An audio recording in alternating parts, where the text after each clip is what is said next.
What if everything you've been told about success is wrong? What if you don't have to choose between ambition and peace, between building an empire and building a life that is fully present? Well, today I am sitting down with Tiffany Sauder, a powerhouse entrepreneur, CEO, and speaker who has spent the last 2 decades proving that you can have a thriving career and a fulfilling personal life, but not without some hard-earned lessons along the way. Tiffany grew up with the heart of wanting to say yes to everything, chasing a life filled with ands. But that same drive led her straight into exhaustion. Today, we pull back the curtain, and in this episode, we dive into the lies that we tell ourselves about ambition, how to rewire your mindset to chase growth and fulfillment, the toughest leadership lessons along the way that we have to learn, and why discomfort is the key to building a life of impact. If you're tired of feeling you have to pick between your career, your family, your life, your money, your sanity, this conversation is for you. Let's jump into today's podcast here at Rise Up For You with Tiffany Sauder.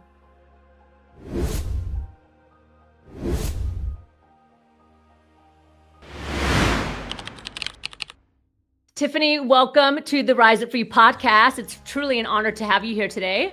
Thank you, Netta. I'm looking forward to the conversation. Thank you. Okay, so before we jump into our conversation today, I'm actually very excited to talk about, how to make time for yourself, not have burnout, how to have it all, but, the challenges of having two people in a home that are both working. How do we juggle it all? I want you to tell the audience a little bit about who you are and what you do. Yeah, sure. So I am a small town kid. I grew up in a small town of about 1,200 people, and my mom stayed home. Dad was an entrepreneur. Relevant to my story because today we'll be married 20 years. My husband and I both have big careers. Congratulations. And we have a big family. We have 4 girls, ages 16 to 4. So I talk about being born with a heart of and, where I wanted to say yes to so much that life had to offer. I didn't want to lose myself in the process. I wanted to be strong and healthy. I had all these entrepreneurial things I wanted to do in my head. I'm super creative. I wanted a big family. I wanted a marriage I was proud of. And in my pursuit of all of the ands in my life got really hard and kind of crashed in 2018. Been a business owner for 20 years. My husband has had a big career and travels a lot. And I say like peppy, prepared, and pretty. Yeah. Life was very, very, very hard. Our marriage was struggling. My business was going through a hard time. And I had gotten to the place where brute force and preparedness was no longer going to be enough. And I had to refigure out our life, or I had to give something up that I really loved. And so that really, I started and ran an agency for 20 years, a marketing agency. I have a team that runs that today. And today, what I really work on is helping women move from living a life of have to how do you live a life of want to in this season where it kind of all happens at the same time. You're building a family, you're building your career, you're trying to be well-rounded and love the things that you've worked so hard for. And I had a lot of people cheering me on in the things that I wanted to do, but very few people who were helping me figure out how to do it. And so that's what I spend my energy on today with the Life of And project, is helping figure out how to have this life of and, because we live in such an incredible time. There's so many things that we could do, but there's still the constraints of time and resources and energy and all those kinds of things. So yeah, and I'm really excited for this conversation because I'm a firm believer that you can have it all. But I do hear, I would say the majority of my girlfriends and my lady friends and my cousins that are moms that say, no, you just can't. It's not possible. There's no way that I can work or run my own business and take care of my kids and take them to soccer practice and then have a thriving relationship with my husband. And I would say that most people have that mindset. And so I'm curious for you, just right off the bat, do you think you could have it all? Is it possible, in your opinion, to cultivate a life where all of these things are nurtured? I don't want to say balance, because balance is just not something that's real. I agree. I don't like that word. Nurture, right? Being able to nurture the different parts of your life and still feel like a whole human being as a woman. Yeah. Well, I think we can talk about a framework if that might be helpful. I'll answer your question directly. So I have a not now list. I have things that I want to do that right now in this season of my life, I'm choosing not to say yes to them, but 100%. You can have everything that you want. Sometimes it's not now. Sometimes it has to go on your not now list because the cost of saying yes to it is too high. But let me give you a framework maybe to help listeners think about this idea of a life of and, because if I'm going to talk about it, I feel like there needs to be a definition around it. So can we spend a couple minutes on that? Yeah, sure way. I'd love that. So all of us have three primary areas of our life. Think like a Venn diagram from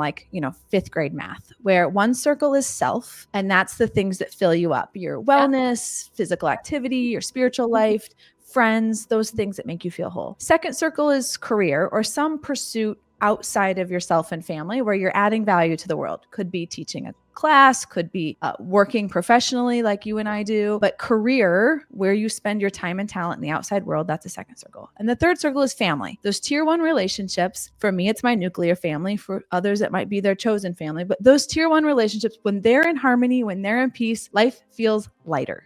Things feel easier. When those are messy, life is hard. Yes. So in those three circles, again, think Venn diagram from like fifth grade math. In the very center, where all three of those areas of our lives are being fed, that's a life of and, where self, family, and external pursuits are. So that's a beautiful little tale, Tiffany. Thank you so much. But we don't all get to live in a field of daisies. Well, let's talk about what happens when we starve one of those areas. So for me, this is the one that I naturally starve, is self. All of us have two of these that we most naturally feed. For me, it's my family and it's my career. All those things external to me are done, they're completed, agendas are made, emails are responded, water bottles are filled, lunches are packed, gas is, all the things are done. And I starve the time for myself. In that Venn diagram where those two areas overlap, that's a grumpy servant. You're like pissed. We turn into this unbalanced character of ourselves where we're like, okay, I'm like stomping around, I'm like doing all this stuff. Like, oh my word, are you serious? Is another person going to ask me for another thing? Like, are you serious? I just got this freaking email.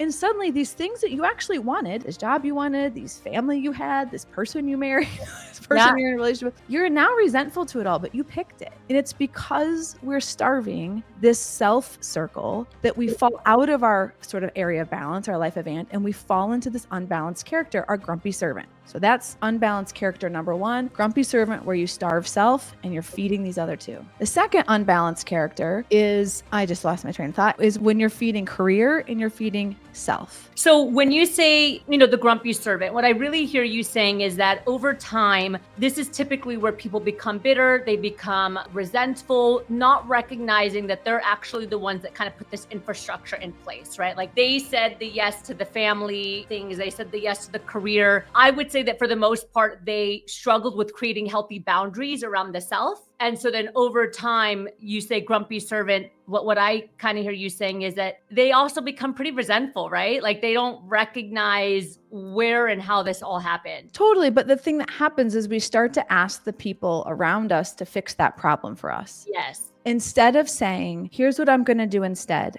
I'm going to be very explicit with myself and the people around me about, because usually what a woman will, I'll just use myself, they'll start stomping around the house, like kind of throwing this like grown up tantrum. Your voice gets rushed, your shoulders are tense, and your family just knows like mom's on one right now. And you expect everybody else to solve the problem. And what we say is like, I need more me time. What does that mean? What does that mean? Like, what does that mean? And like, what is enough and what qualifies? And we use it in a very implicit way. Me time is not a thing anybody can manage. Instead of saying what me time means in a way that is sustainable in my life is I'm going to say, I'm going to work out twice a week. I'm going to see a friend once a month, and quarterly, I'm going to get a massage. That is my definition of me time. Now, everybody in my family can manage to that. I can schedule those things. I can create space for those things. I can get childcare to support those things. I know how much that costs, both in my time and financially. And I can create an agreement with my husband that is this an appropriate expectation for me to have of our time and resources as a family, for me to be able to work out twice a week, monthly have time with a friend, and quarterly get a massage. Does that feel right size for everything that's going on? Yeah, 100%.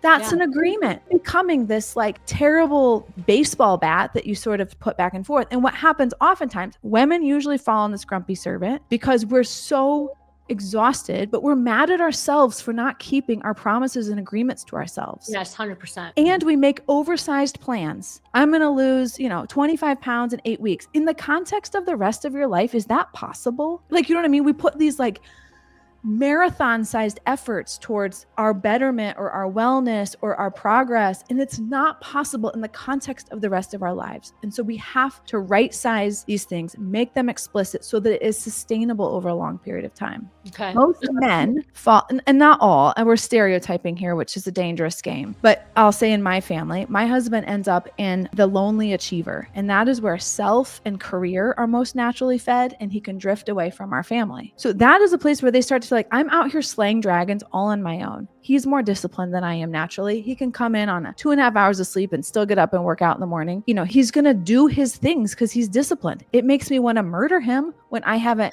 had time to myself, which is not a him problem. It's a me problem. And so then when we're looking, and he naturally feeds career because he's very good at that. He's responsible. He's a leader, all those kinds of things, but he can float away from our family. He travels a lot. We have all girls, which we have to be more intentional about them connecting really intentionally. Like it can happen. And so if I don't know that, if we don't work together as a team to say, hey, when he comes home from a work trip, how do we make sure we have a family dinner within the first 2 nights of dad being home? It gets him reconnected. He hears the stories. The girls get a chance to laugh with him. Like, how do we make that explicit so that reintegration is something that I can plan for, I can manage, we know how that happens, and it becomes part of our program instead of him feeling like he's just a pedestrian walking through our house and has no idea the program, the plan, what's going on, etc. It's not that he doesn't want to be present. His job requires him. We made the choice for him to do that. And so instead of me resenting it and him saying like, you have no idea what's going on, and I can kind of manage the fact that he doesn't know what's going on by not updating him, it becomes this racket. Instead of saying all of us deserve to live inside of our life of and. He deserves to be connected to the family. How can I help facilitate that and be an agent for that? And I deserve time to myself. How can he help facilitate and manage that? In making it explicit is a huge piece of that. Yeah, I love that. Is there a third level? Is there self and family?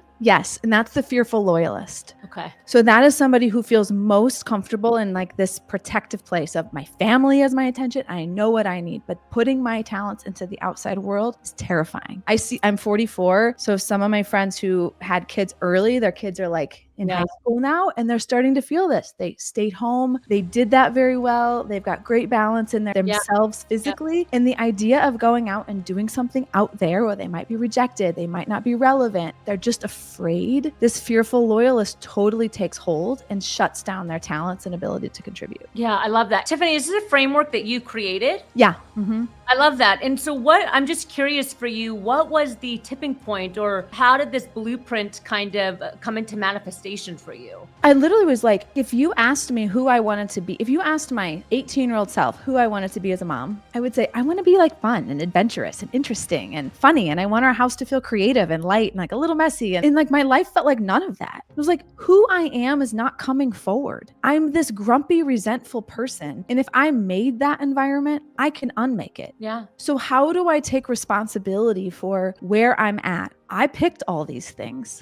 I picked this house I live in. I picked this company I started. I picked these kids. I picked all this stuff. And so how do I start by first demanding this will not be my life? Yeah. And it's first deciding it. Like, I'm not going to accept this. I've solved a lot of hard problems in my life, in my company, in my world. I can solve this too. Started from that. And I was like, it's this character that overtakes us. My brain is a synthesizer. And so I just take in hundreds and thousands of patterns. And I started to see there's different types that we're reacting to whenever we starve one of these areas. We become an alternative version of us. Yeah. And it helps us kind of blame the character and sort of seeing it outside of ourselves, because we can be different. We can choose to manage into the center. I'm curious, when you're working, because I know you work predominantly with women, what I hear you saying, which is a huge value for us here at Riser for you, is ownership. It's taking your power back and taking ownership and building the life that you want to build. I'm curious how you get your clients to get into that state of ownership versus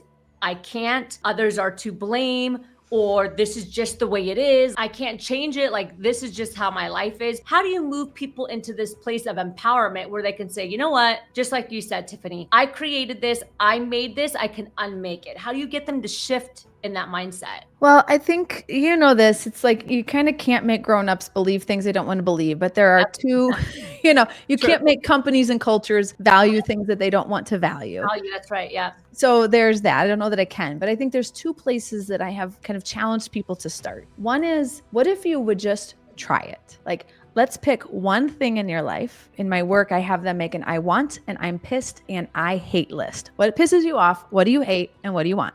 Yeah. And we'll pick one thing from the I'm pissed list. One thing that just triggers you like wild. Let's fix one of those things and just see if you can make any impact in your current reality. Let's just try it. So that's one thing. Let's just test it. You can undo whatever we do. We're not going to make a decision so crazy that you can't unmake it. Let's just try it for 6 weeks and see if it makes a difference. The other thing I encourage women to do is outsource your laundry. Send it out. You're time starved and I see you. And I have not done our laundry as a family in years. I don't think we talk enough about outsourcing as we think about scaling our lives as women. I am not uniquely qualified to fold underwear, fold socks, or put things away. And so I send it out. And I'm like, if you need 6 or 8 hours a week back, send all your laundry out. There's lots of very economical ways to do that. And the third thing I say is go ask whoever you live with, for me and be my husband, what do they most want that they're not getting from you, and give that to them. Start by using the system to serve the people around you, because as they start to get more inside of their life event, there becomes more peace and less friction. Yeah. And then they become more part of a team of how do we all get what we want from our life, our family, our financial resources as a family? How do we all work together as a team instead of it feeling like this one directional, mom is just being emptied out all day, all week, all month, all year, all decade long? No, I'm a person. I want my kids to see me. I want my girls to be raised to feel like they're a whole person for their whole lives. And so I have to live that for them. I really love the idea of outsourcing, and it's something that I firmly believe in and that I do as well. It reminded me of a story, Tiffany. I remember one time I had a girlfriend of mine who runs her own doctor's practice. So she's in the medical field, has kids, runs the household, all these things. And I remember her saying, like, I firmly believe that I cannot have it all and my life will always be like this. It'll always be stressed. I'll always have struggles and I have to do the laundry and I have to do this. And I remember stopping her and saying, do you do well financially? And she's like, I do really well. I'm like, why are you doing your own laundry? Why are you cleaning your own house? Like, why don't you hire somebody for a couple $100 to do your laundry and do the dishes and clean the house and do some of these smaller things that probably aren't your superpower. You don't really need to do. And I remember her thinking, I never thought of that before. Totally. I never thought about outsourcing my own like personal, things that we do within our household. And it was a game changer for her when she implemented that. I know I'm on a mission to normalize that. We are making more money than ever as women. We have more impact than ever. We have people to lead, organizations to impact, communities to serve. Yep. And we are wholly owned by the ordinary. We're owned by picking up our houses, by putting things away, by unloading groceries, by folding socks, by changing sheets, by cleaning the toilet. That is not what living is about. That's managing the stuff that we've owned. Yeah. That's not engagement with our kids and, hot date nights with our spouses and big impacts in the communities that we live in. That is life and living an extraordinary life. And I'll all day long trade accidentally shrunken sweater once a year for that. And I think that we've got to be willing to let go of some of that control, some of the pride. I think at least in the United States, the embarrassment around saying I don't do those things. And it took me a while to tell my friends, no, I literally don't do any of that stuff. I just have ways that I know I can make impact more in broader ways. So it's not, yes, part of it is outsourcing, but it's also having the agreements inside of your household so that your time and your energy and your interactions are moving towards the life everybody wants. Yeah, I really love this conversation because by the time this podcast launched, I would have been newly married, Tiffany. Yes. And so by the time this launched, I'll probably be married for about like a month or two. And these are the conversations that we've started having from the beginning is like, hey, I want you to know, like I run a business and we make a lot of impact. And so like dishes in the sink and laundry and those kind of things, I just hire people to come help me because I would rather spend time with you and the kids and making an impact in the world than kind of utilizing that energy. Not that I can, like I'm amazing at cleaning, but it's just a choice of where I want to put my time. This has been a really great conversation, Tiffany. I appreciate you. I'd love to jump into the power section of the interview. Yeah. I'm just going to ask you some rapid fire questions. So the first question that I want to ask is, what makes you cry on demand? I like to switch these up a little bit. Oh, I would say seeing a child who is not put in a situation where thriving and success is most certain. A kid who is in an environment that is compromised gets tears for me very quickly. Yeah, I echo that. As you know, we teach emotional intelligence and confidence here and leadership and whatnot here at the company with Rise Up For You. Self-confidence is one of the biggest barriers that we see with a lot of professionals. And so I'm curious for you, if you were to rate yourself 1 through 10, 10 being amazing, 1 being danger zone, what would you give yourself on self-confidence and why? I would say a 9. On Strengths Finder, self-assurance is one of my strengths. So I think some of it is innate. And I was always a very confident little girl. And I think there is this beauty that comes with age and experience and knowing yourself. And I was a leader very young. I owned my business since I was 25. And there's a great refinement that comes with that. And so I think I'm clear on my strengths and I know when to step back. And I think my younger self felt like I needed to be all the things. And my 44-year-old self is just quite peaceful in what I feel like I can be the best in the world at, and then kind of let the rest be the rest. I love that. I have a final question for you. But before I ask, tell our audience where we can find you, Tiffany, your website, social media, all the good things. Yes. So you can find me at tiffanysauder.com, SAUDER. I'm sure there'll be links in show notes. And the Life of And Academy is a virtual learning experience where if you want to learn more about the unbalanced character and just the tools to help scale your life to go from have to want to, then you can find it there at the website, Life of And Academy. Fantastic. And yes, we will put everything in the notes for you.